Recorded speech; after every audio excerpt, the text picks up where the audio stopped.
el resultado de varias ciencias, ¿no? Las ciencias políticas, que es el derecho, las ciencias históricas, ¿no? Las ciencias sociales en general, y también la filosofía. Entonces se saca lo mejor de todas las ciencias y se obtiene la educación cívica, ¿no? Es un instrumento, sobre todo, de formación de individuos, ¿no? Por eso las palabras que ves ahí en pizarra son el hombre, los derechos, la libertad, la moral, la sociedad, ¿no? La ciudadanía, etcétera. ¿Ya? Entonces, eso vamos a hablar hoy día, ¿no? Primero, es una disciplina. Esta disciplina, que es el resultado de las ciencias sociales, ¿no? De ahí nace, ¿ya? Estudia, sobre todo, su estudio central está en las relaciones sociales que hay, entre los hombres, ¿ya? Y entre los hombres y el Estado, ¿no? Ese es el objeto de estudio. Ese es lo más importante. Cómo se relacionan los hombres y estos hombres ya organizados, ¿no? En diferentes modalidades, ya sea la familia, el matrimonio, el partido político, la asociación, bueno, el club, el ciudadano. ¿Cómo nos relacionamos con el Estado? Ahora, las formas son variadísimas, ¿no? Uno, la organización social. Ahí está la familia. La familia que ves que está en pantalla acá. Esta familia, ¿no? Que es sobre todo la familia más numerosa que hay en el Perú, que es la familia andina, ¿no? Que está en la costa y está en la selva. Es el conjunto de personas más difundida en el Perú y también la más discriminada, la más empobrecida, etcétera. ¿Ya? También se tiene que ver en el curso el parentesco, ¿no? La cercanía familiar que hay entre los miembros de la familia amplia. Y ahí están los tíos, primos, sobrinos, ¿no? Abuelos, tatarabuelos, nietos, bisnietos, tataranietos, ¿no? Y así también tenemos que ver el matrimonio, ¿no? Como una forma de unión entre dos personas de manera voluntaria. Sí, de manera voluntaria, ¿ya? Y producto de esa unión, muchas personas ya que han realizado esa ceremonia, inicia la etapa de la reproducción, la etapa de la procreación, ¿no? La etapa de la etapa biológica, ¿sí? Reproductiva. Ahora, a nivel jurídico, esta organización se manifiesta a través de las normas, ¿sí? Las normas, las leyes, los derechos humanos, ¿no? Los deberes del ciudadano, la propiedad, etcétera. Otra de las formas de organización es la política, donde tenemos al Estado como es la cabeza de todo, que dirige todo, ¿no? Sí, es el que supervisa la ejecución de tal o cual medida. Y el Estado no solamente es el gobierno, el Estado es el conjunto de instituciones que permanecen, aún así el gobierno haya sido cambiado. Mire, salió Toledo, ingresó a la García, y el Estado continuaba. Aún así, no haya presidente. Por ejemplo, Fujimori se fue y nos dejó sin presidente. Pero el Estado continuaba y todos los aparatos que tiene el Estado, ¿no? La Fuerza Armada, la policía, los tribunales, todo estaba funcionando. Entonces, el gobierno es un elemento transitorio nada más. Y el Estado ya está estructurado en el Perú, ¿ya? También los organismos constitucionales, como la Junta Nacional de Justicia, etcétera, etcétera. Ahora, la educación cívica no es ajena al desarrollo histórico de los pueblos. Muy por el contrario, la educación cívica se encuentra dentro de esta evolución social, este progreso social, ¿no? Y fundamentalmente nace para proteger la propiedad privada de los que hasta ese momento eran los gobernantes, los mandamases, ¿no? La educación cívica está íntimamente ligada a la cuestión de la propiedad. Y de acuerdo a la propiedad podemos ver cómo se relaciona la gente, los que no tienen con los que tienen. Por ejemplo, en el primer gráfico, acá. Este primer gráfico se refiere a la época más antigua que bordea los 5.000 años promedio, ¿no? Este es el esclavismo. Y ahí vemos el amo dueño de todas las riquezas y el esclavo dueño ni de su fuerza de trabajo, una mercancía. El número 2, la época del feudalismo. ¿Sí? Ahí está el siervo, súper explotado, maltratado, y este que se lleva toda la riqueza. Y el número 3, el capitalismo, que explota al obrero, al trabajador. ¿Sí? Ahí están los trabajadores directos y ahí están los dueños de los medios de producción arriba. Ya así se establece, ¿ya? Sí.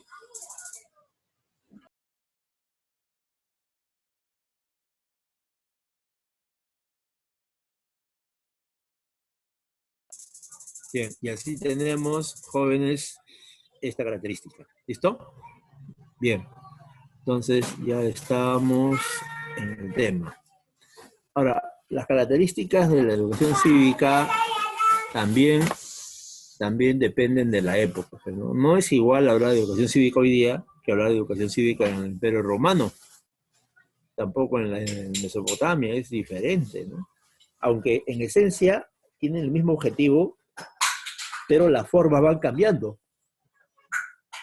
Las formas cambian. Y ese cambio obedece pues a esas condiciones nuevas, económicas, políticas, sociales, ¿ya? Por ejemplo, en el esclavismo, ahí la educación cívica tiene como función principal formar a hombres libres en todos los cursos posibles de la época, ¿no? Enseñarle tal curso, tal actividad. De esa manera, eh, prepararlos para el gobierno de la sociedad esclavista. Por ejemplo, príncipes, reyes, virreyes, etcétera. Todos ellos van a tener ese papel. Y cuando son niños, los educan en esto, en números, los educan en poder hablar, para eso tienen que leer poco, ¿ya? Entonces ahí tenemos el esclavismo y la función de la educación cívica. Por otro lado, ese es, el primero es para la clase de dominante, ¿no? La clase adinerada. En el segundo lugar está la formación a la clase dominada, mayormente los esclavos, que no tienen ningún derecho. Son llamados objetos parlantes. Y ojo, en esta época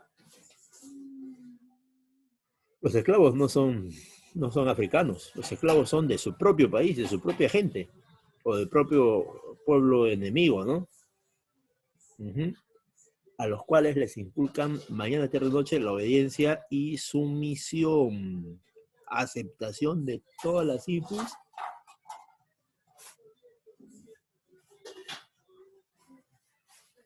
todas las injusticias. Así es. Por lo tanto, la primera característica de la educación cívica es el carácter de clase. La educación cívica no es neutral ni es para todos. La educación cívica ha nacido de una sociedad clasista para servir a los intereses de los grupos de poder. Llámese patricios en Roma, filósofos en Grecia, reyes sacerdotes en Mesopotamia, militares en Grecia, etcétera, etcétera. ¿Ya? Entonces ahí vemos cómo es que el origen o el aspecto clasista no se separa, por el contrario, está muy ligado a la educación cívica. ¿Ya? Luego, el carácter histórico. ¿A qué se refiere? Cada sociedad tiene intereses de sus propias clases sociales, ¿ya?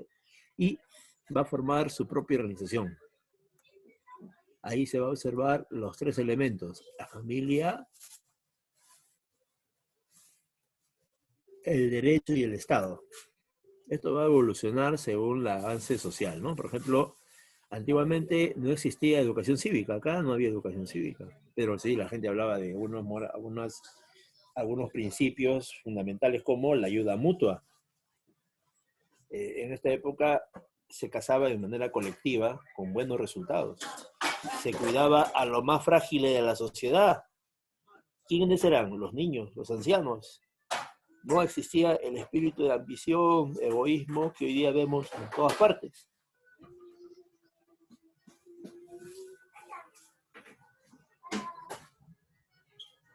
Gracias a esos principios de colectividad, ¿no? Fraternidad, compañerismo, ayuda mutua, la gente pudo sobrevivir en las peores condiciones. ¿Qué condiciones? El clima, el pleistoceno, la megafauna, etcétera, etcétera. ¿Ves? Una vez que pasamos al esclavismo, ahí la educación cívica ya se hace presente con todas sus características. ¿Cuáles son? El inculcar determinadas ideas en la población, ¿no? A los más ricos, el afán de gobernar, dirigir, hasta matar a aquel que se enfrenta al Estado, ¿no? Y en la otra, obedecer, ¿no? Bajar la mirada, vivir de esa manera sumisa, ¿no? Aceptando todas las injusticias. Pasan los años y entramos a una época como el feudalismo, donde se va a, se va a expresar pues el régimen feudal atrasado, ¿no? Y las ideas de igual modo.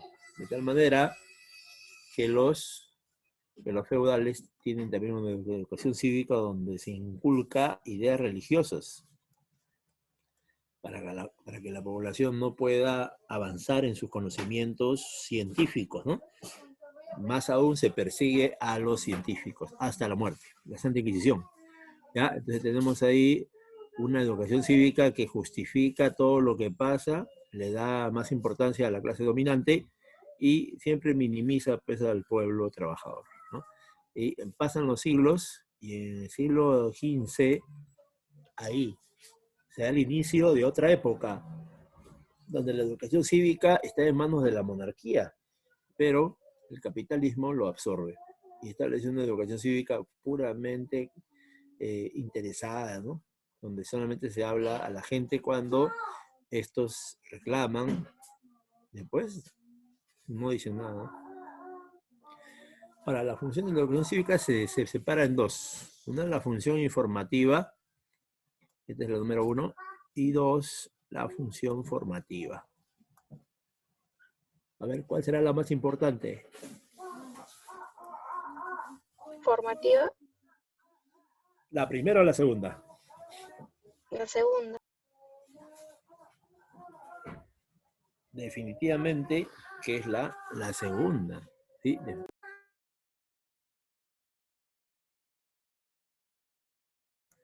Sí, definitivamente es la segunda. ¿Ya? Así es. Sin embargo, hay que conocer la primera. En la primera, la función es transmitir, ¿no? Transmitir, dar a conocer todas las normas jurídicas. Uno. Dos, los derechos fundamentales.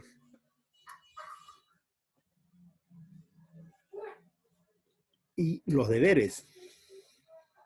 Mire, mucha gente en el Perú nunca ha leído la Constitución, ni lo leerá tampoco, porque piensa que es un papel que no sirve, ¿no? Ni siquiera a nuestros académicos se les ocurre leer la Constitución, porque hay muchas cosas que se han lanzado. ¿Para qué se han lanzado? Para la, para la formalidad, ¿no? Para cumplir cierta apariencia, ¿no? De que es un país avanzado, con sus normas, pero en la realidad no se cumple, ¿ya? Entonces, ahí tenemos la información de esos derechos, deberes, virtudes cívicas. Por ejemplo, una virtud cívica es obediencia de todas las normas, ¿sí? aunque esas normas sean injustas, hay que obedecerlas. Por ejemplo, pagar impuestos antes que comer. Por ejemplo, nunca reclamar porque alteras el orden interno, alteras, haces bulla, reclamas, entonces es inadecuado. Mejor calladito en tu casa, ¿ya? Nunca reclamar, nunca hablar, estar ahí sumiso, ¿no? Estar ahí obediente de lo que diga el Estado opresor. También se difunde la moral, las concepciones sobre el derecho, el Estado, la familia, la clase que ostenta el poder económico y político. O sea, a partir de una concepción del mundo, que puede ser materialista, idealista, puede ser de los ricos o de los pobres, ahí vas a empezar a hablar sobre estos temas. ¿Ya? Si uno sabe ya un poco de filosofía, se da cuenta, ¿no? De qué corriente viene, cómo se llama ese enfoque, ¿no? Y el número 2 ya es más importante, ¿no? Hasta la propia Constitución lo dice, ¿eh? A ver, un voluntario que quiera leer aquí en voz alta o voluntaria.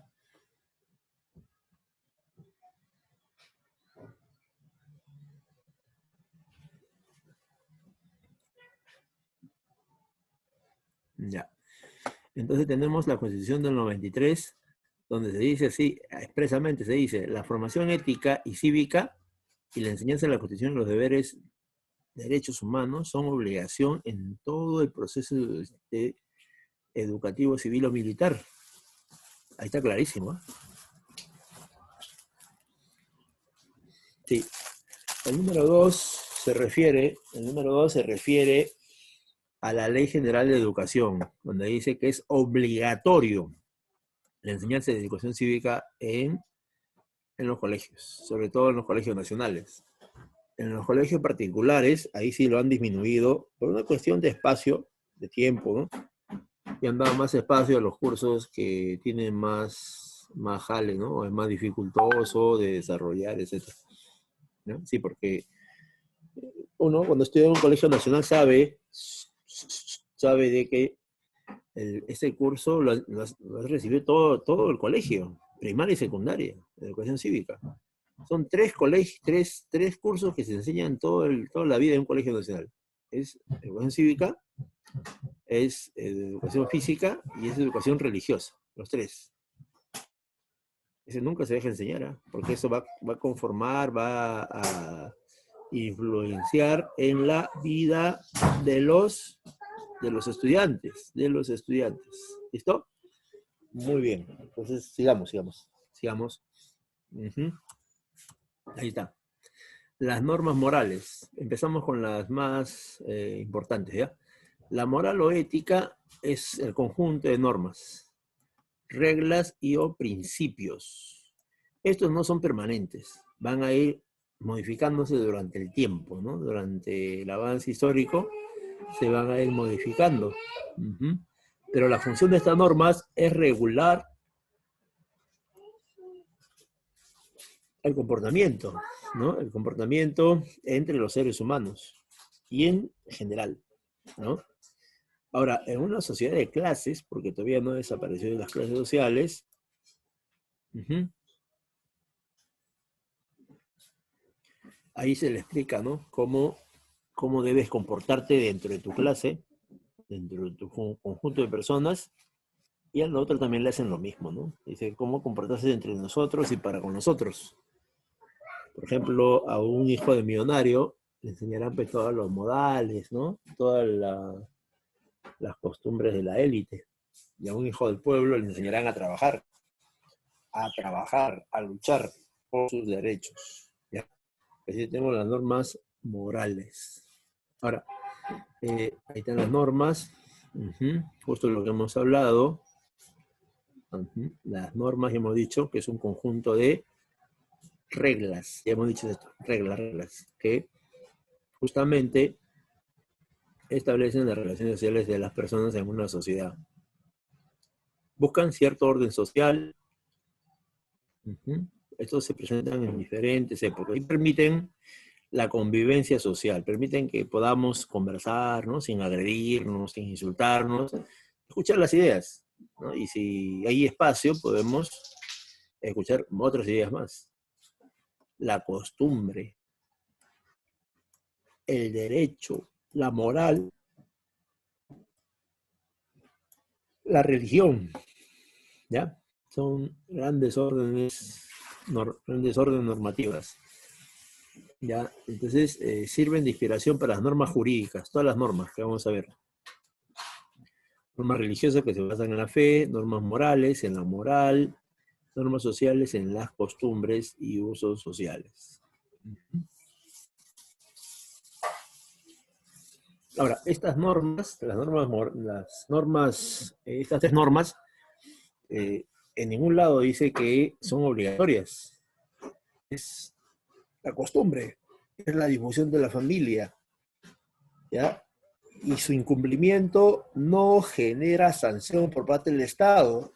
O sea, ser mentiroso, ser doble moral, ser desleal, traidor, no tiene sanción en el Perú, ¿ya? Sí, en otros lugares, de hecho, que sí es diferente, ¿no? Lo hemos visto en ese momento, y ahí está, las normas religiosas. Estas se basan en la creencia de una serie de ideas que se ha difundido desde hace miles de años, llamado la religión, ¿no?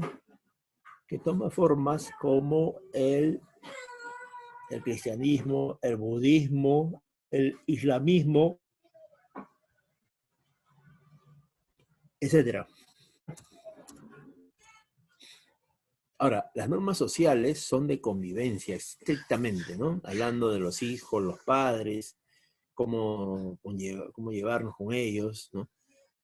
Los modales, por ejemplo, ¿no? Cómo desayunar, ¿no?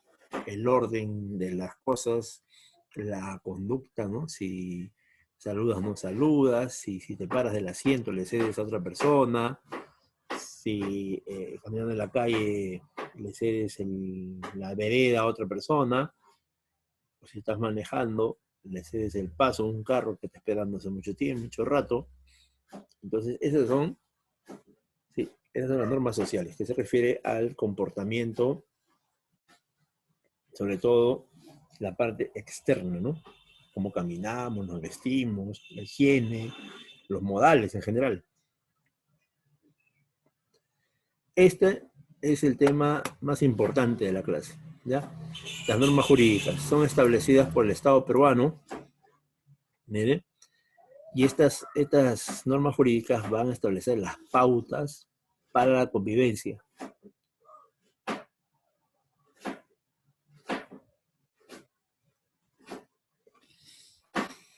Sí. El conjunto de todo esto se conoce como el derecho objetivo, ¿ya? Y eso ya es el poder legislativo, ejecutivo, ¿no? Es obligatorio. El día que no se cumpla estas normas jurídicas, ese día hay sanciones. Puede ser una multa, puede ser un encarcelamiento, o sea, sí hay perjuicios, ¿ya? Todas estas leyes se originan en el Estado. El Estado tiene el monopolio de las leyes nacionales, ¿ya? Sí, y si no obedeces, la amenaza, que es la coerción, la amenaza de decirte, si cruzas la luz roja, 300, 400 soles de multa. Esa es la amenaza. Y si te pasas, ahí viene ya la sanción, que es el aspecto coactivo. Es la fuerza coactiva que van y te multan o se llevan el carro al depósito, ¿ya? Se diferenciará la coacción de la coerción. Todo monopolizado por el Estado peruano. ¿Sí? No permite que otros intervengan. ¿Listo? Muy bien. La coerción, como dijimos, es la presión subjetiva, la amenaza de que si no cumples algo, te va a pasar esto. Y ahí es el empleo de la fuerza bruta, la coacción. Entonces, ¿cuál sería la sanción? Aquí sí es de carácter material, ¿ya? Sí, acá es material. Se dice bilateral porque establece derechos y establece deberes.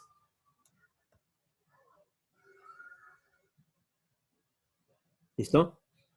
Sí, son para todos y son obligatorios. No duran para siempre, tienen un tiempo de vigencia y un espacio donde se aplican esas leyes, ¿ya?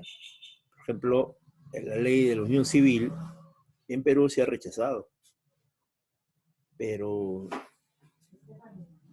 si tú vas a Estados Unidos, en algunos estados ya hay ley de unión civil, ya está casi establecido, ¿no? Casi normalizado. Así es, ¿ya? Entonces,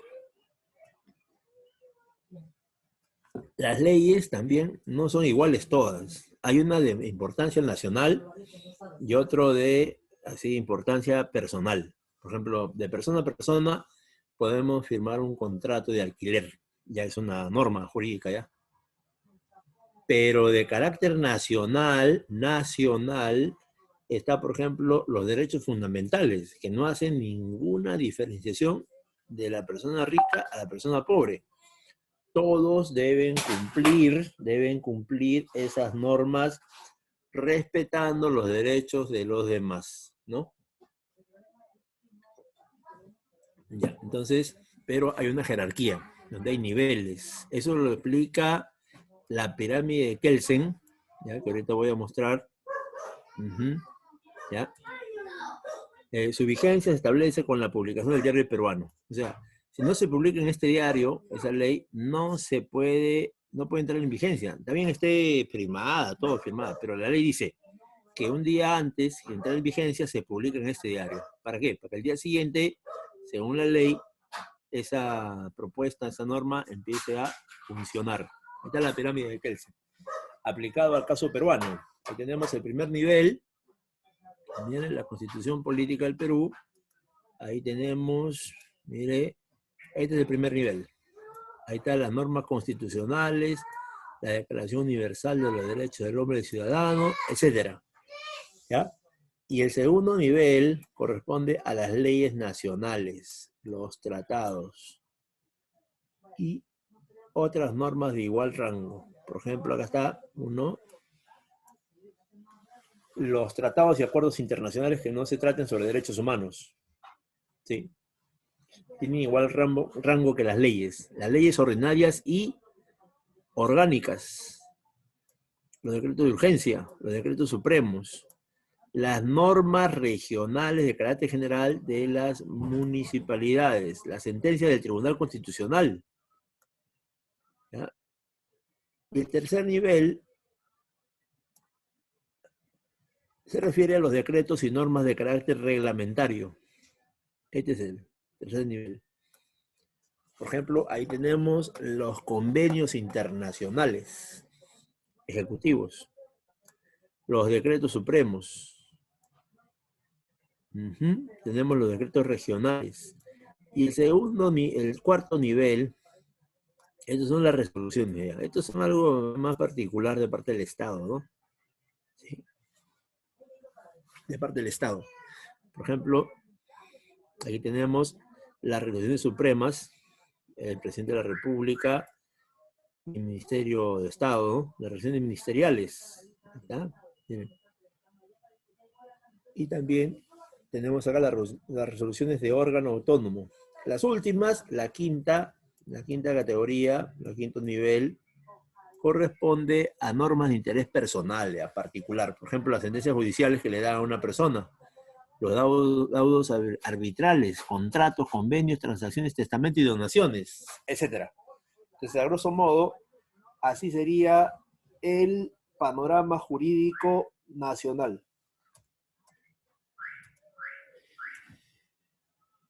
Sí, ahora entraríamos ya estrictamente a lo que es los derechos humanos. Si no hubiese alguna pregunta, un interrogante por ahí.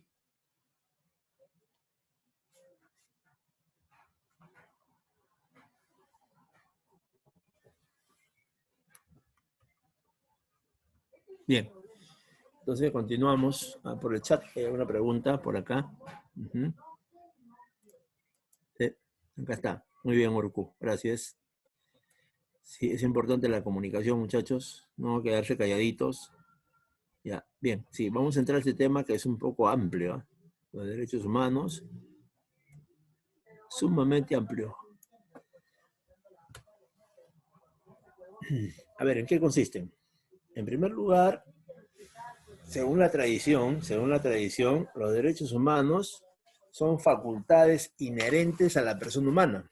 Es decir, que los derechos estarían en nuestro propio desarrollo, inherentes, propios, así, sin que estos necesiten ser reconocidos por nadie. O sea, ni bien nacemos, ya nacemos con esos derechos, ¿ya? Que son, una especie de colocados por alguien, ¿no? Quizás de origen divino, ¿no? Sí, porque este es un enfoque jurídico que también plantea esas ideas antiguas del origen divino de las leyes, ¿no? Entonces, por nuestra propia naturaleza, ahora de naturaleza, por la propia naturaleza humana, ¿no? Ya tenemos los derechos, ¿ya? Dice que es indispensable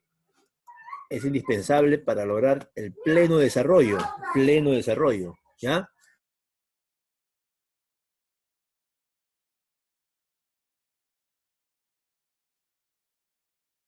Entonces, a eso se refiere el pleno desarrollo. Segundo, dice que estos derechos deben ser reconocidos y respetados por el poder público, el Estado, y garantizados por un orden jurídico, ¿ya? Además, esto que hemos hablado no es asumido por todas las escuelas del derecho, sino que es un enfoque del derecho burgués en la actualidad, ¿no? ¿Ya?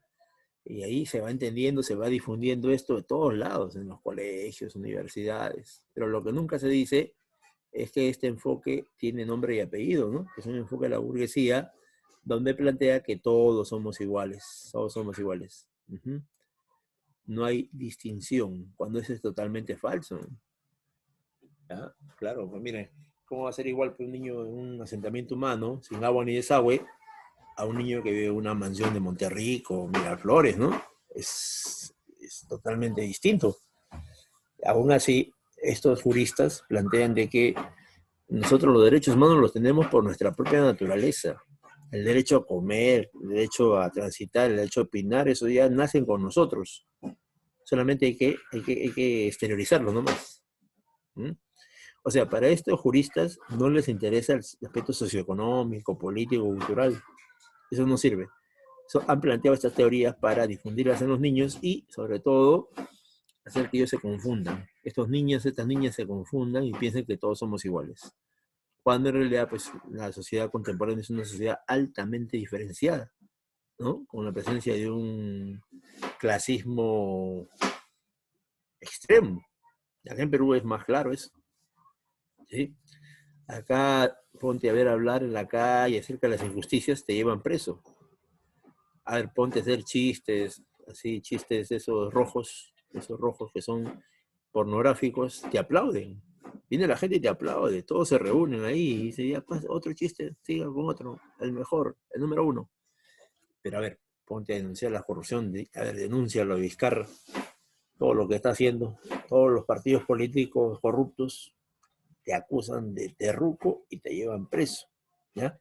Entonces, ese es el enfoque burgués, que trata de ocultar todas estas injusticias que estamos señalando, ¿ya? Todo esto está señalado en la Constitución y son los bienes jurídicos los que van a defender los derechos humanos. ¿Cuáles son los más importantes? A la vida, la libertad, la igualdad, la seguridad, la integridad, la dignidad, el medio ambiente, la paz y mucho más. ¿Ya? Sí, todo esto que hemos hablado está reconocido en la Constitución Política del Perú, y el cual se respalda y ha firmado el documento mundial llamado la Declaración Universal de los Derechos Humanos y la Convención Americana de Derechos Humanos. ¿Sí? O sea, nos da carácter internacional a lo que nosotros aquí en Perú defendemos como derechos humanos. que no solamente es en Sudamérica, es casi en todo el mundo, ¿sí? Menos en países como Arabia, donde manda una teocracia, ¿verdad?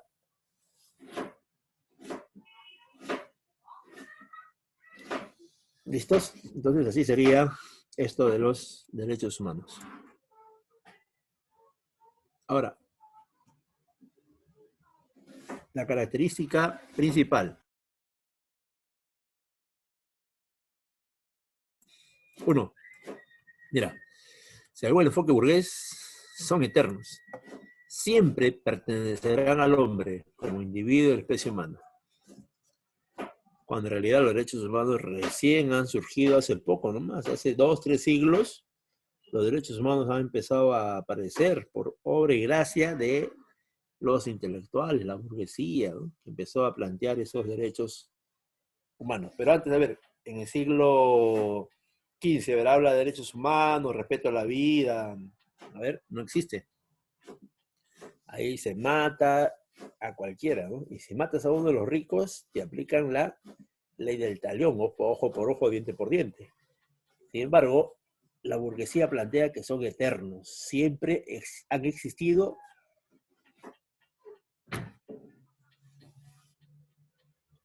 y siempre existirán. Ya, esa sería la característica número 1. 2, son supratemporales. ¿Qué significa, profesor? Que los derechos humanos están por encima de lo que vivimos. O sea, no solamente pertenecen a esta época, sino pertenecerán a 20 años más, 30 años más en el futuro. ¿Ya? O sea, no se restringen a una época específicamente. ¿Ya? Y tercero, los derechos son universales. Es decir, que se escriben, se redactan para todos los seres humanos, sin excepción. Sin excepción. Sin embargo, vemos que esto no se cumple en África subsahariana, acá en la zona más pobre del Perú, como Huancavelica y Ayacucho, ¿no? En la zona de, por ejemplo, en Haití, miren Haití, o en los barrios del Bronx, allá en Estados Unidos, lo que llaman Brooklyn, por ahí. Ya, entonces, así tenemos, ¿no? Sin embargo, la teoría dice que es igual para todos, sin excepción, sin discriminación, ¿no? Así es. Son progresivos. ¿A qué se refiere, profesor? Se refiere que si ha aparecido una ley hace 100 años, ese derecho al 2020, 120 años después, ha cambiado, ha mejorado esa ley. ¿Ya? Entonces, ahí tenemos que van modificándose en el tiempo.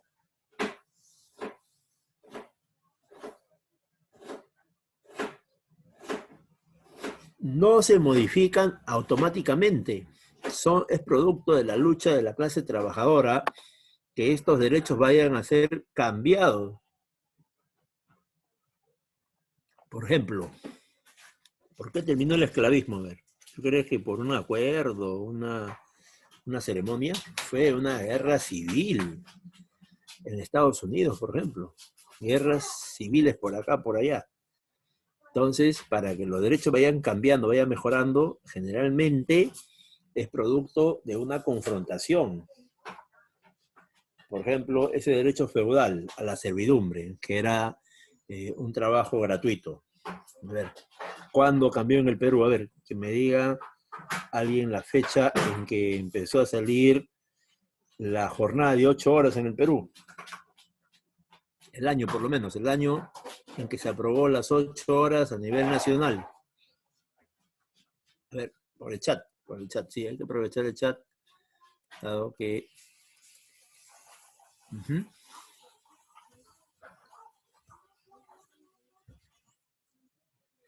Ya mandé mi interrogante a todos, sí.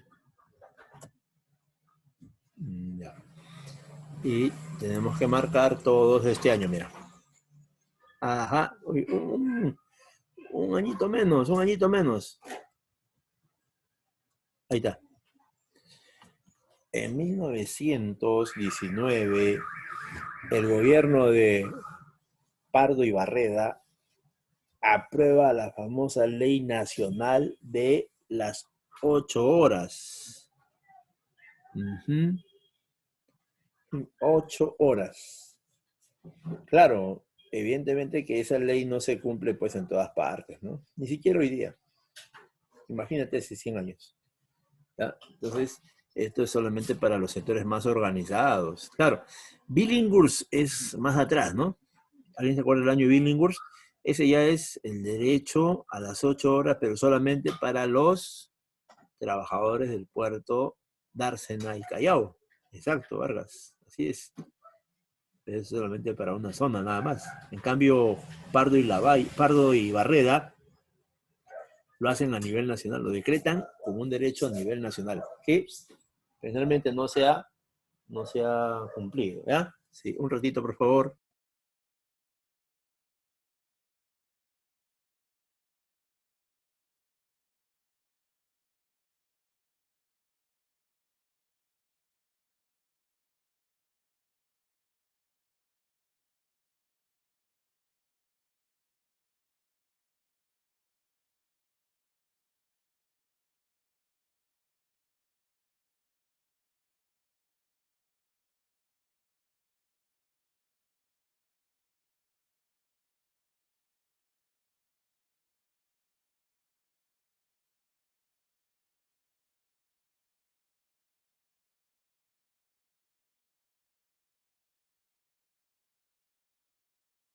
Ya, gracias, disculpen el corte de la clase, tenía una interrupción acá en mi casa.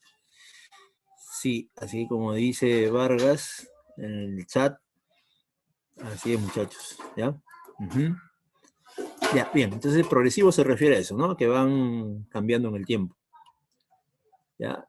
Van mejorando, van modificándose porque hay un mayor consenso o mayores luchas, ¿no? Para llegar a esos consensos. ¿Mm? Ahora, la reseña sobre la Declaración de los Derechos Humanos, ya nosotros sabemos que los ideólogos más famosos son de la revolución eh, burguesa, ¿no? Es la burguesía la que va a luchar frente al feudalismo, pero la burguesía no lucha porque es el paladín de la justicia, no es el luchador social por excelencia, no, no, no. Ellos luchan por sus derechos económicos, ¿no? Y van a utilizar a la población, que son los trabajadores, para que tenga contundencia su lucha, ¿no? Sí, los ideólogos van a sostener que los derechos son inherentes al hombre y anteriores al Estado, ¿no? Y ahí aparece el primer documento, la Declaración de Independencia de los Estados Unidos de Norteamérica. Y aquí ya te comenté, creo, eso de que en este documento no aparecen 4 elementos estadounidenses. 1, las mujeres. 2, los esclavos. 3, los indios. Y 4, los pobres, ¿no? O sea, cuando tú ves a quién se refieren a los que están en pantalla, que son Washington, ¿no? Son ahí todos los hacendados norteamericanos que van a lograr la independencia. Pero el lugar donde se desarrolló de manera impresionante, con más alcance, es en Francia. Gracias a una guerra civil, Francia aprueba en los pocos años, en los pocos meses, la Declaración de los Derechos del Hombre y Ciudadano, que es un avance espectacular frente al antiguo régimen, que es un avance, que es una sociedad pues súper atrasada, súper atrasada. Y ahí vemos cómo la Revolución Francesa consiguió una serie de logros, que luego ya Napoleón se encarga de difundirlo a nivel continental. ¿Ya? Sí, después, acá en América y en el mundo, se declara este documento, Universal de los Derechos Humanos, proclamada por la Asamblea de Naciones Unidas. Profesor, ¿qué día y qué año? El 10 de diciembre de 1948. Y según el acuerdo internacional, debe aplicarse a todos los países del mundo, a todos los pueblos del mundo, sin excepción. A ver, le invitaría a que revisen información de Arabia Saudita, a ver si se cumple todas estas cosas. A ver, le invitaría a que investigue el caso de Estados Unidos. A ver si se cumple todo esto. A ver si un negro pobre puede ser respetado por la policía, ¿no? O algo parecido. ¿Ya? Listo. Ahí está la foto, miren. Ahí está la foto del momento donde se ha debatido, ¿no?, los derechos universales, y al costado está la foto donde se ha escrito ya cuáles son esos derechos. Así es. ¿Ah? Y eso se difunde, pues en todos lados se difunde, a nivel mundial, ¿no? Es que Naciones Unidas. Acá en el Perú, el que aprobó la Declaración de Derechos Humanos el 9 de diciembre fue el presidente que está en pantalla, Manuel Prado Ugarteche. ¿Sí? Recuerda que Prado Ugarteche es un gobernante que está muy ligado a Estados Unidos. Y si Estados Unidos firma, el gobierno peruano también firma. O sea, prácticamente todo lo que es Estados Unidos, estos hacen. Hasta ahorita, hasta ahorita. Ha sido una sorpresa para todo el mundo de que la diplomacia peruana vote en estos días a favor de Cuba.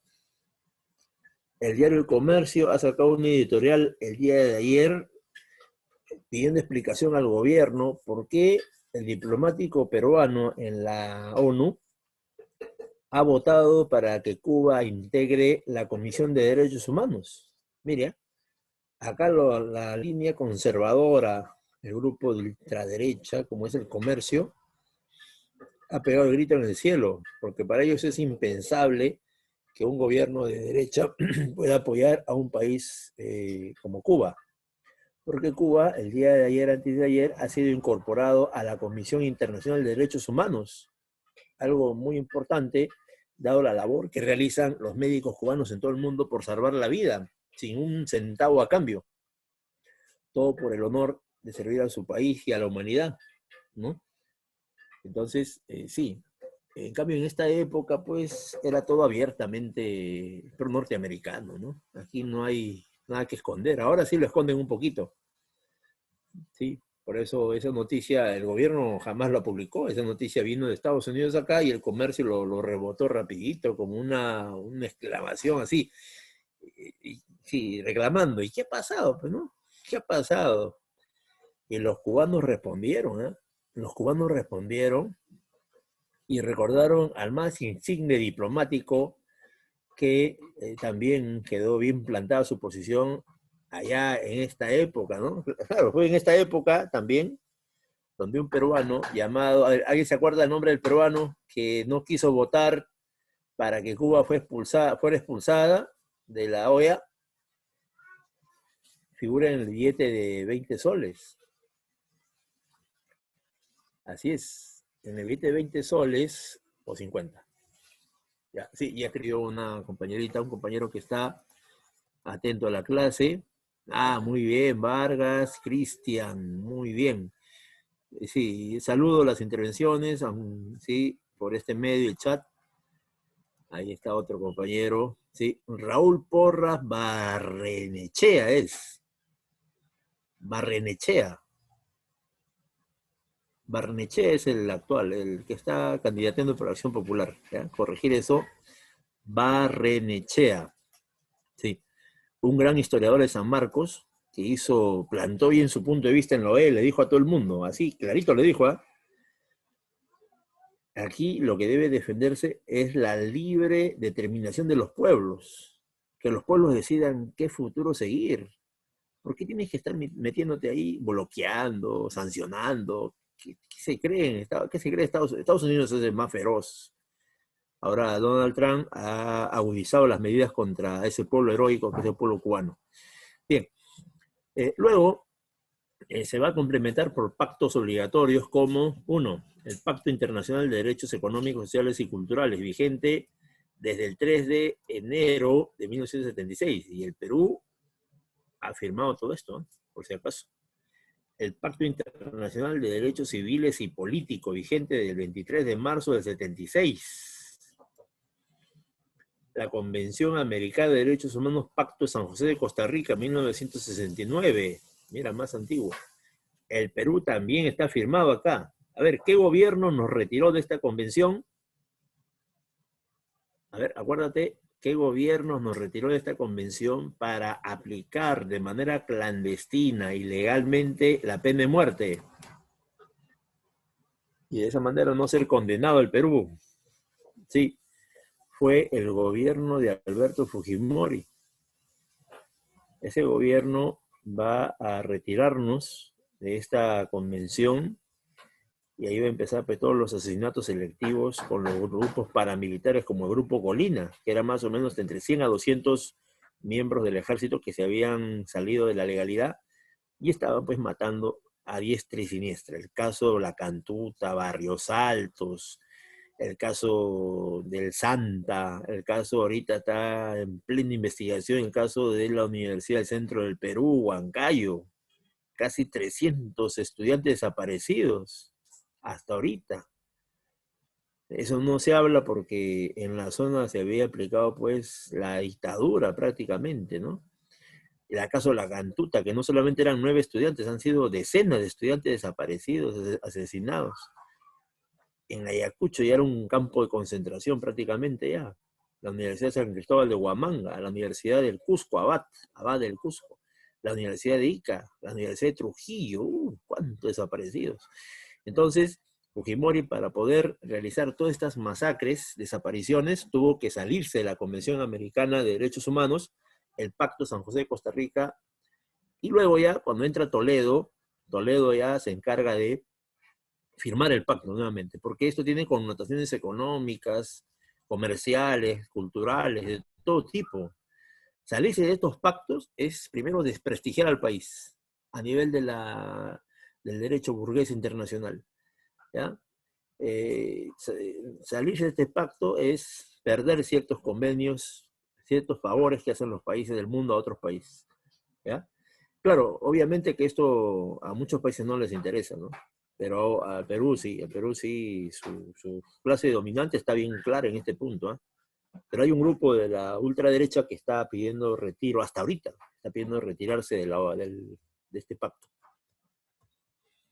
Ahora, la clasificación de los derechos humanos, vamos a ver ya en esta última parte de la clase, se establece a través de los derechos de primera generación. ¿Ya? ¿Cuáles son estos derechos? Estos van a surgir cuando la burguesía también llega al poder. ¿Sí? La burguesía asciende, avanza y está triunfando en su lucha contra el feudalismo, ¿no? Ahí debes acordarte, pues, esos triunfos de la Revolución gloriosa en Inglaterra, en Bélgica, Holanda, en la zona de Francia, ¿no? ¿Sí? En la zona de Francia, así se va a dar esa lucha. Entonces la burguesía se está consolidando poco a poco. También se le conoce con los derechos civiles y políticos. Y hay que acordarnos, ¿ya? Para ser más exactos. La Revolución Francesa, ¿sí?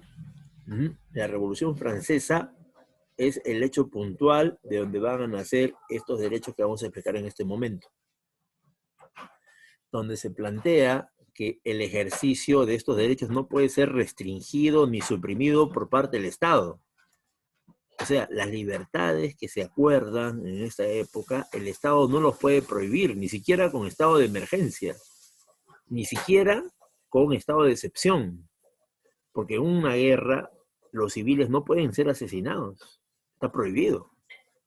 Está prohibido por derechos internacionales, bueno, el derecho humanitario de Ginebra, en la década del 60, aprueba que los civiles, mujeres, varones, niños, sobre todo ancianos, niños y mujeres, ellos tienen que estar al margen de la guerra. Y si ellos están dentro de la guerra, tienen que ser respetados. Ahora, si llevas tropas de mercenarios, tropas de gente fascista en la armada, eso no respeta nada. Eso ni bien ven niños, ven mujeres, ven de la oposición, de otro grupo enemigo, es lo primero que hacen. Es violarlas, asesinarlas. ¿Para qué? Porque en la lógica de todo fascista está la idea de que al enemigo hay que quebrarlo moralmente. ¿Y cómo lo quiebras moralmente? Violando a su hija, a su esposa, a su mamá. ¿sí? Y le das una intranquilidad emocional, porque un soldado que ha sido quebrado está desequilibrado ya, ¿no? Entonces los enemigos, por ejemplo, Estados Unidos practicó eso en Vietnam. ¿Qué hacían las tropas norteamericanas con todos los presos y presas vietnamitas? Los masacraban. Ahí en mi muro he colocado una foto de una de las víctimas de esa masacre en My Lai, en Vietnam, donde más de 500 personas, entre bebitos, niños, mujeres y ancianos, porque los hombres estaban fuera de la ciudad, fueron masacrados por el ejército norteamericano y encima tomaron foto de todo eso. Y esas fotos de las violaciones a las mujeres, del asesinato de las criaturas, esas fotos, ¿cómo se habrán filtrado, no? Se fueron a la prensa norteamericana y el movimiento antiguerra llamado hippie, dirigido por los famosos líderes de la época, lo difundió en todo Estados Unidos. Y el movimiento surgió tanto de que obligó, entre las victorias vietnamitas y los reclamos norteamericanos antiguerra, pacifistas, ¿no? Entre ambos movimientos lograron ponerle fin a la guerra, sobre todo el Vietcong, ¿no? Bien, entonces no olvidarse de eso, que los estados no pueden violentar los derechos fundamentales del ser humano. Está prohibido en todas las cartas del mundo firmadas por el Perú, ¿no? El derecho al trabajo, el derecho a la vida, derecho a la libertad de expresión, ¿no? Entonces se le llaman libertades. Y son las siguientes, mira. Ahí está. Los derechos civiles, derecho de la persona. Uno, derecho a la vida e integridad física. Este es el más importante de todos. Entonces, según estos derechos, jamás puede ser afectado, una persona, ¿no? No puede ser asesinada porque sí, ni por sospecha, ni porque me cae mal, ni porque lo odio, etcétera, etcétera, ¿no? La integridad física, que se refiere pues a la integridad, que en realidad son tres, ¿no? La integridad física, la integridad moral y la integridad psicológica. La integridad física es que te maltraten, ¿no? Te malogren el brazo, la pierna, ¿no? Quizás un pómulo roto, una nariz quebrada, ¿no? Una pierna cortada, qué sé yo. Esas son las consecuencias de violar la integridad física de una persona. Pero a veces eso se cura, ¿no? Se cierra. Lo que sí no se cura y es difícil de sanar es la violación de la integridad psicológica. Hechos como torturas psicológicas, violaciones, amedrentamiento, ¿no? Etcétera, etcétera. O sea, una carga psicológica fuerte que pueden destruir hasta el nivel de equilibrio mental. Fue realizado en muchos lugares, en muchas épocas, en Perú también. Acá hay casos de mujeres que perdieron la razón por las torturas que les hicieron pues ahí en los centros de encarcelamiento. Y la integridad moral se refiere pues a mantener los valores morales que tienes, ¿no? Como nacido de una familia honorable, el respeto, la dignidad, la honradez, la lealtad, etcétera, etcétera. Todo eso, si alguien, sobre todo la honradez, ¿no? Si alguien te dice, oye, pues acá también viene el examen de admisión, falta 5.000. Esa es una ofensa para un hombre de valores y de principios. Le dice, esos son para los corruptos. Yo me defiendo con mis conocimientos, estoy estudiando, me estoy preparando, me están enseñando, además estoy leyendo, estoy repasando, o sea que aseguro mi ingreso. Así como lo han hecho nuestros compañeros hace poco, compañeros de estas aulas que participaban, opinaban, han logrado su meta gracias a qué? Gracias a una disciplina, una constancia, no distraerse, ni siquiera en las peores circunstancias de la vida, el estudio está primero. La formación profesional, la formación académica es principal, ¿ya?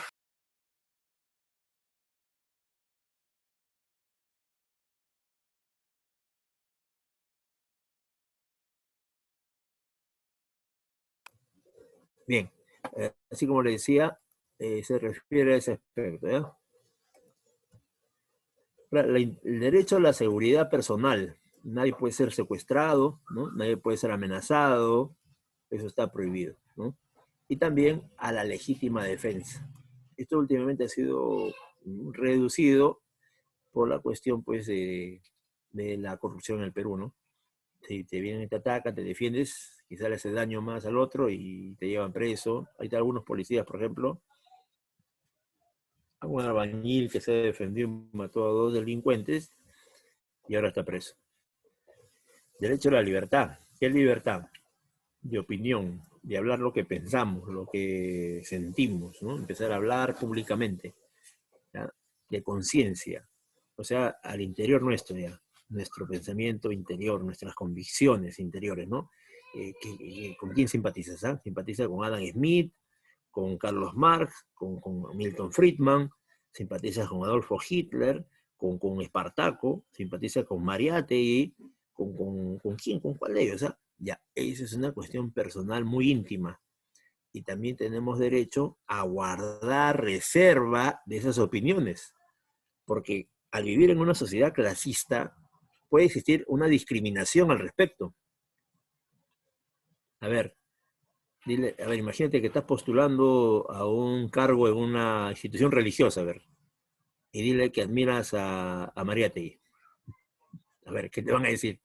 Te van a discriminar rapidito. A ver, dile que eres evangélico y estás postulando a una institución católica. Te van a cerrar las puertas. Dile que no crees en Dios y ya no te toman en cuenta. ¿Ya? Sí, entonces, y eso, ¿ah? Que tú no estás siendo contratado para hablar de Dios, tú estás siendo contratado porque eres un informático, eres un experto en las computadoras, para trabajar en ese colegio, en ese consorcio católico, pero te piden eso. Entonces ahí ¿puedes qué? Puedes, puedes mantener reserva de eso, ¿ya?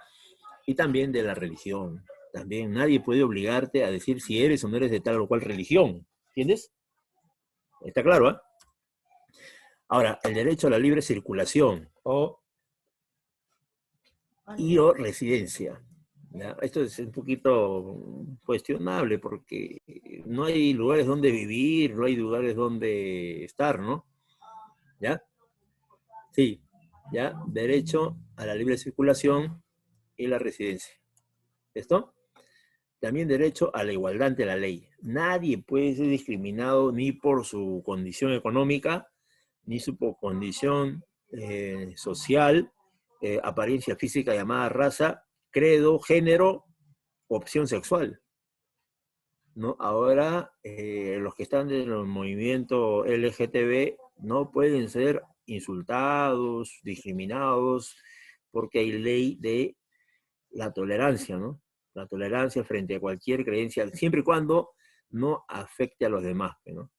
Siempre y cuando esa persona no sea agresiva, siempre y cuando esa persona mantenga los modales, las normas de conducta común, se tiene que respetar.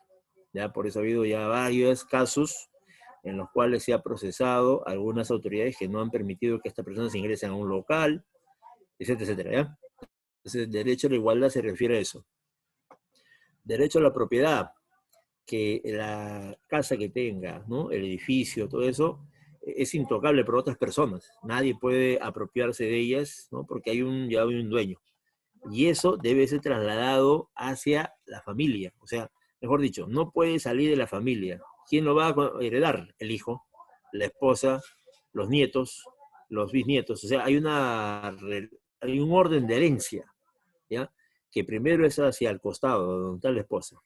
En segundo lugar, o casi al mismo nivel de la esposa, son los hijos. Esos son los dos principales, los herederos forzosos. Y si no hay hijo ni esposa, el causante, es decir, el muerto, va a ser heredado por los padres del muerto o los hermanos, tíos, sobrinos. Y hay una escala. Ahí le dejo este pequeño diagrama donde aparece el derecho al trabajo, a la seguridad, al medio ambiente, propiedad, educación, político, así, pueblos indígenas. Pero vayamos a los derechos políticos. A ver, ¿a qué se refieren los derechos políticos? Sí, los derechos políticos corresponden al ciudadano. ¿Y quién es el ciudadano? El ciudadano ya es una persona que cumple con las normas, ha sacado ya su DNI, O sea, su DNI ya, el azul, ya tiene 18 años, ¿sí? Entonces, tiene derecho a participar en asuntos públicos. Por ejemplo, ir a votar al referéndum, iniciativa legislativa, organizarse con las otras personas y plantear una propuesta de ley. También remover alguna autoridad de su cargo, ¿ya? Y una revocatoria también. La remoción se debe a una autoridad que no ha sido elegida por sufragio universal. Y la revocatoria sí es cambiar una autoridad que ha sido elegida con una votación popular, ¿ya? Y también se le exige a las autoridades rendición de cuentas, información de lo que están haciendo, ¿no? Ya tienen un año en el gobierno ya, y infórmenos por favor qué ha logrado, qué ha hecho con la plata de la municipalidad. Eso es un derecho que tenemos los ciudadanos de exigirle a la autoridad que informe de sus acciones. Ahora, también cumplido una determinada edad puede ser elegido y a los 18 años puede elegir también. Por ejemplo, para ser congresista, 25 años. Para ser presidente, 35 años. ¿Ya? Se puede participar también en el gobierno municipal, ¿ya? De la zona donde él viva. Lo de segunda generación, estos son derechos de tipo colectivo, ¿ya? Estos afectan a varias personas. En cambio, los anteriores son a una persona, principalmente a un individuo. ¿Ya? Son derechos sociales primero, económicos y culturales. Surgen en las primeras décadas del siglo XX. Estamos hablando de 1900, 1910, ¿no? Sí, y son prestaciones que el Estado debe proveer, no porque el Estado sea Papá Noel, nada de eso, sino que el Estado debe ¿qué? Debe proveer porque es su deber, no es una cuestión de gratuidad. El Estado administra los recursos públicos de la sociedad y por lo tanto debe retribuirlos. ¿A través de qué campos? Educación, salud, deporte, seguridad, etcétera, etcétera, ¿ya? Y eso se escribió por primera vez, o mejor dicho, se hizo famoso por la connotación de la Revolución Mexicana. Esa lucha del pueblo mexicano trajo como consecuencia que en los siguientes años, aún así, traicionada la revolución, traicionada, porque fue la burguesía la que se apoderó de esta revolución, que hicieron los campesinos que ves en pantalla. Esto que ves en pantalla es el pueblo mexicano, con algunos caudillos acá adelante como Pancho Villa y Emiliano Zapata, pero el pueblo campesino fue el que hizo la lucha, el común de los mexicanos. Traicionada aún así, el pueblo consigue algunos beneficios. A ver, ¿cómo se llama esa constitución?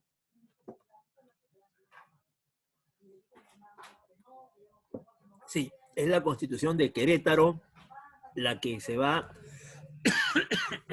perdón, la que va a aprobar los primeros derechos de segunda generación.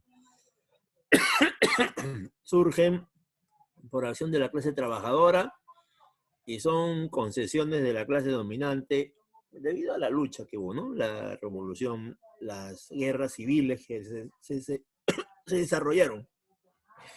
¿Cuál es el contexto histórico? El imperialismo. Surge el capitalismo monopólico, ¿no? También progresivamente por el Estado en diferentes partes del mundo. Ahora, los derechos sociales son el derecho a la familia. Por eso el Estado está obligado a proteger a la familia, ¿ves? No es algo que la gente pida porque está desubicada. La gente pide porque está registrado en la ley. Es una ley que se ha aprobado que el Estado debe proteger a las personas, sobre todo las más vulnerables, los niños, que no tienen para comer. ¿Qué era el neoliberal? Que se salve como pueda, pues, que utilice su ingenio, pues. Ese es uno de los neoliberales, pues, que defienden a los ricos. Pero la ley exactamente dice que esos niños que no tienen para comer, el Estado debe asistirlos mediante la protección alimentaria, la protección psicológica, la protección vivienda, etcétera, etcétera. ¿Vio? Entonces no es, señorita joven, por si acaso, no te dejes convencer por nadie de que estamos pidiendo una limosna al Estado. El Estado maneja nuestros recursos. a través de los tributos. Eso lo he visto en economía, ¿ya? Y también promueve el matrimonio monogámico, es decir, el matrimonio de una pareja. El matrimonio poligámico, ese se practica en Arabia, en los países musulmanes, ¿no? Donde una persona rica se casa pues con las mujeres que quiera y pueda mantener. Acá en Perú eso está prohibido. Acá solamente se casa varón y mujer. También se ha rechazado la ley de unión civil, ya por intereses de otro tipo, ¿no? También el derecho a la protección por parte de la comunidad y el Estado del niño. Es que el niño peruano no es un niño así como Europa, ¿no? Estados Unidos, que tiene toda la familia a su lado. Aquí los niños peruanos nacen a veces abandonados, nacen desnutridos, mal alimentados, tuberculosos. Los niños peruanos nacen con desnutrición crónica. Casi el 40% de niños peruanos sufren eso a nivel nacional y más en provincias, ¿ah? El adolescente está abandonado a su suerte, de ahí que se incorpore las pandillas, se vuelva delincuente. Las madres que no consiguen trabajo, miles se derivan a la prostitución. Los ancianos fallecen rápidamente. ¿Ves? Entonces el Estado se encarga de esto, se debe encargar. También proteger la salud de la población, sí, sobre todo la del medio familiar, la comunidad, así como de promover y defender esa salud del pueblo. ¿Ves? Entonces, señorita joven, no estamos exagerando cuando le exigimos al Estado que cumpla con sus deberes. A ver, ¿y cómo si cumple con los empresarios, con Reactiva Perú? Miles de millones del Estado Perú han sido derivados a la gran empresa. Pero uno va al barrio, el barrio sigue igualito, ni siquiera han construido un hospital nuevo, ni siquiera han contratado más personal, ni siquiera han traído más ambulancias, ni siquiera han traído, un centro de alimentación para los pacientes. Oye, nada han hecho, nada han hecho. Y hasta ahorita la gente sigue muriendo en el Perú, ¿ya? Entonces, ser consciente de lo que estamos hablando. También el derecho a la seguridad social. Entonces, el Estado debe proteger que toda persona tiene que conseguir seguro social. Y eso el Estado no lo paga. Eso lo paga cada persona. Pero para que lo pague cada persona debe garantizarse un trabajo de la población. Y eso lo hace Alemania, lo hace Bélgica, Holanda. Ahí en esos países, en Finlandia, que tanto admiran en Perú, el Estado se encarga de que la gente tenga un trabajo adecuado. ¿Sí? El Estado organiza, se preocupa, para eso han sido elegidos, ¿no? ¿Sí? Acá, sale si quien pueda. Derecho a la libre acceso a prestaciones de salud y pensiones. Mire, justo lo que hemos hablado. Los derechos económicos se refiere al derecho al trabajo, que la persona pueda elegir, pueda irse pues a un trabajo que corresponda, ¿no? No un trabajo de joven esclavo, no un trabajo de servidumbre, sino donde la persona pueda realizarse, pueda desarrollarse, ¿no? ¿Sí? Y pueda tener todos los derechos. También a una remuneración justa, equitativa y suficiente, no ese 930 miserable que se da constantemente, sino un salario adecuado que está calculado en una UIT. Así debería ser el salario de la mayoría de trabajadores en el Perú, ¿ya? Derecho al pago de la remuneración y tus beneficios. O sea, nuestro salario debería bordear los 4.200 soles o 300 soles. Y segundo, deberíamos recibir nuestros CTS, nuestros aguinaldos, nuestras vacaciones, nuestras capacitaciones, etcétera, etcétera. ¿Ya? Acá en Perú les han concientizado a muchos peruanos de que eso es raro, eso no se cumple, eso hace daño, eso perjudica. Sí, es el discurso neoliberal proempresarial, procapitalista de ciertos pues, empleados que tienen capitalismo, que son los economistas, para ser claro. Son economistas liberales que difunden todas esas ideas en la población. Y nuestra población van a difundir todas estas cosas a nivel nacional. ¿Ya? Derecho a la sindicación, organizarte para defenderte, a la negociación colectiva y la huelga. Derecho al descanso semanal. No es un capricho que descanses una vez a la semana. Es para reponer tus fuerzas, para reponer tus energías. Y anualmente deben reconocerte un mes por lo menos de descanso. Y todo debe ser pagado. No debe ser gratis, no debe ser que te sacan del trabajo y no te pagan. Vacaciones forzosas, dice. ¿Ya? La jornada laboral ordinaria es 8 horas, ¿ya? O 48 horas semanales como máximo. Estas leyes que se habían aprobado, el gobierno de Fujimori las ha flexibilizado. ¿Qué significa? Que las ha relativizado, las ha dicho que si quieren, pero si el obrero o el empresario se ponen de acuerdo en cambiar esto, no hay problema, no hay problema. A esa situación de eliminación de muchos derechos laborales se le conoce como flexibilización laboral. Es decir, condenar a la gente a trabajos miserables, a trabajos informales. La empresa no cumple con sus deberes y todo se amasa en una ganancia enorme para ellos. Y la gente vive en la pobreza, en la ignorancia, ¿no? Y lo que es más grave, que esa gente, esas personas, justifican todo, como si fuera, es normal, profe, ¿qué se va a hacer? Mala suerte tuvimos, pues. El tercer aspecto y último de esta es los derechos culturales. Derecho a una educación adecuada, a la cultura, a la ciencia, tecnología, teatro, arte, poesía, literatura, canto, música, eso tenemos derecho. ¿Y eso qué hace? Que el ser humano se desarrolle de manera integral, ¿sí? Porque si uno no practica esas manifestaciones artísticas, tiene esas carencias de sensibilidad humana, ¿no? Una persona fría, calculadora, ¿no? Sí, el ser humano necesita ser sensible, necesita ser una persona tratable, agradable, empatía, ¿no? El derecho a que el Estado reconozca y garantice la libertad de enseñanza. Sí, el Estado puede dar recomendaciones, pero al final el profesor tiene que desarrollar su posición también, ¿ya? Derecho a la educación gratuita, que sea inicial, primaria y secundaria. Así es, gratuita. Aparte, las universidades públicas, el Estado garantiza el derecho a educarse gratuitamente solo a los alumnos que mantengan un rendimiento satisfactorio y no cuente con los recursos económicos. O sea que ser recontra pobre para que el Estado te dé la universidad gratuita. O sea, si tu papá trabaja, si tu mamá trabaja y se saca el ancho, ¿no? Para tener así unas ciertas comodidades, ya el Estado te echa el ojo ya y te empieza a cobrar. Paga matrícula, paga este derecho de inscripción, derecho de esto, derecho, todo esto empieza a cobrarte. Pero si dice que eres pobre, ya miserable, tipo mendigo, ahí sí, gratuidad. Gratuidad de enseñanza, ya no vas a pagar nada ya. Pero eso sí, eso sí, te va a obligar a que realices un trabajo en la universidad. Con lo cual no estamos en contra de trabajar, pero oiga, uno entra a la universidad a trabajar en la universidad o a estudiar. Así es. Entonces, a eso tener mucho cuidado de lo que estamos hablando, ¿ya? Sí. Mire, así están miles, millones de niños en el Perú en estas condiciones recibiendo sus clases, sin cuaderno, desnutridos, ¿ya?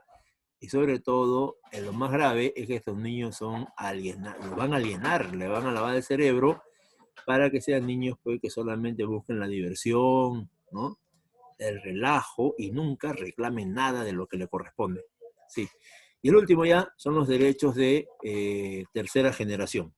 Los derechos de tercera generación son derechos de los pueblos, también llamados solidaridad. Son colectivos, ¿ah? Sí, el titular es el Estado, las regiones, las naciones, los pueblos, etc. ¿Ya? Sí, sí. Ajá. Entonces surgen en la época imperialista. ¿Por qué razón? Porque ya los monopolios, las transnacionales, todo esto requiere pues la cooperación entre las naciones para mantener la paz en su orden mundial de equilibrio ecológico, etcétera, etcétera. ¿Ya? Sí. El derecho a la paz. Está prohibida la agresión, las guerras de conquista, el derecho al desarrollo, crecimiento económico y elevación del nivel de vida. Derecho a la protección del medio ambiente. No pueden destruirse pues, los ríos, el suelo no puede ser contaminado, el aire no puede ser envenenado, eso está prohibido. y también a la libre determinación de los pueblos, que los pueblos elijan si quieren ser liberales, neoliberales, socialistas, si quieren ser socialdemócratas, social cristianos. Esa es la historia de los pueblos, y eso que se respete, ¿no? Y eso debe estar reconocido por la ONU en 1966. Y finalmente, el derecho a beneficiarse del patrimonio común de la humanidad. ¿Sí? Esto está reconocido en 1967 y se refiere a los fondos marinos, el subsuelo, ¿sí?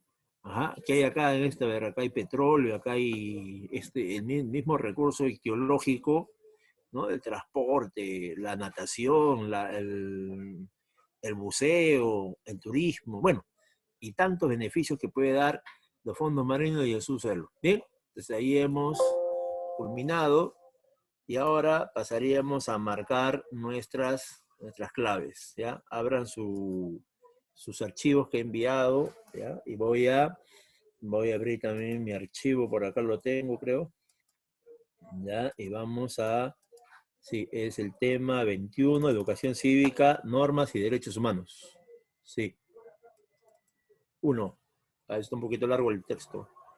Dice, la educación cívica estudia la condición del hombre en la sociedad, sus diversas formas de organización que se sustentan en las relaciones de producción, en la forma de propiedad que se ejerce sobre los medios de producción y en las relaciones productivas que sobre aquellas se levantan. La condición humana está íntimamente relacionada con la propiedad, la familia, el derecho y con el Estado, que es el aparato que organiza legalmente aquellas relaciones, las imponen y sostienen por la fuerza, por lo cual afirmamos que la educación cívica estudia, clarísimo, ¿cuál es la clave? La letra C, las relaciones de los hombres que pertenecen a diversas clases sociales, entre ellos y el Estado. 2. La educación cívica establece y difunde la forma de comportamiento de los integrantes de la clase dominante y de la clase dominada, justificando la injusticia y explotación de las grandes mayorías. De lo anterior, la educación cívica tiene... A ver, muchachos, ¿cuál sería la clave? Por el chat, ¿quién me avisa? O ya me dejaron. Acá está, ¿no? Sí, ahí está, algunos están marcando la clave D. En la 2, muy bien, la clave D. 3.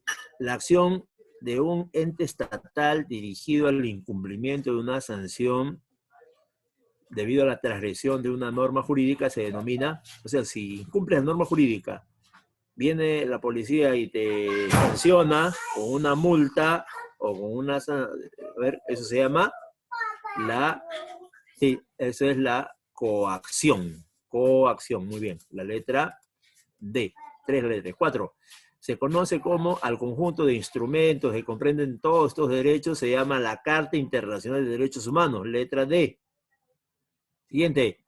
Una sentencia de la Corte Superior de Justicia fijó la suma de 15.000 nuevos soles por reparación civil a favor de un docente universitario, debido a que algunos docentes de la misma casa de estudio realizaron sin prueba fehaciente un pronunciamiento en contra del agraviado. De acuerdo a la Declaración Universal de Derechos Humanos, ¿cuál sería la alternativa que se relaciona al texto mencionado? ¿Sí? Nadie será objeto ni de ataques a su honra o a su reputación. Letra D. Siguiente.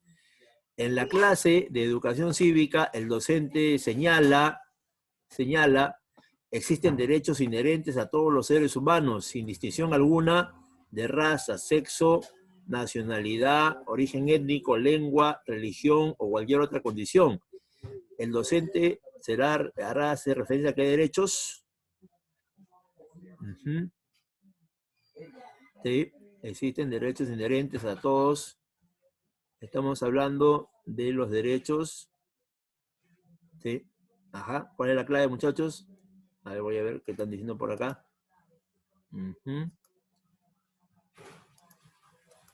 Sí, es los derechos humanos. Letra B. Siguiente. Los derechos humanos permiten el desarrollo de las sociedades. El primer grupo de ser reconocidos a nivel internacional fueron denominados derechos civiles y políticos. A ver, ¿de dónde nace todo esto? Dice. Esto nace de la Declaración de los Derechos del Hombre y el Ciudadano en la Revolución Francesa, letra D. En la clase de educación cívica, el profesor explica, existe un grupo de derechos que surgió con la Revolución Francesa como rebelión contra el absolutismo del monarca. Es decir, el docente hace referencia a los derechos humanos de primera generación, letra D. Carmen le comenta a su prima Vanessa que existe un grupo de derechos denominado derechos sociales, económicos y culturales. Y hace la referencia en México, la Constitución de Querétaro. ¿A qué está refiriéndose? A la derecho de segunda generación, letra B. En el 2019 entró en vigencia la ley de plásticos como respuesta del país a la grave situación de contaminación del mar. A ver, ¿a qué derecho se refiere esta ley? Tercera generación, no contaminación del medio ambiente, letra C. El racismo sigue enraizado en la sociedad peruana y las autoridades luchan para poder contrarrestarlo. En el 19, a nivel nacional, se prestaron 526 denuncias de delito discriminatorio. ¿Sí? Entonces, ¿cuál sería, qué derecho se estaría vulnerando? La letra C.